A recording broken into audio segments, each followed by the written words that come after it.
ಇರುಳಿನಲ್ಲಿ ಬೆಳಕು ಬತ್ತಲಾಗಿದೆ, ಬತ್ತಲಾದ ಬೆಳಕಿಗೊಂದು ಬೆಳಕು ಬೇಕಿದೆ.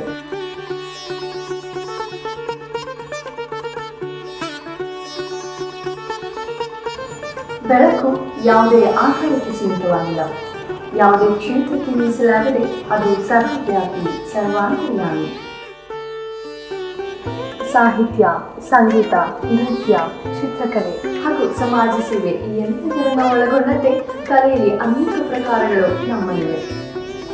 ಬೆಳಕಿನಿಂದ ಅಜ್ಞಾತವಾದ ಅದೆಷ್ಟೋ ಬೆಳಕು ಮತ್ತೊಂದರ ಆಸರೆಗಾಗಿ ಅಪಹರಿಸುತ್ತಿದೆ. ಅಂತಹ ಅಜ್ಞಾತವಾದ ಪ್ರತಿಭೆಗಳನ್ನ ಪರಿಚಯಿಸುವ ಹಾಗೆ ಕುತೂಹಲಕಾರಿ ವಿಚಾರಗಳನ್ನ ತಿಳಿಸುವ ಪುಟ್ಟ ಪ್ರಯತ್ನವೇ ಶ್ರುತಿಲಯ.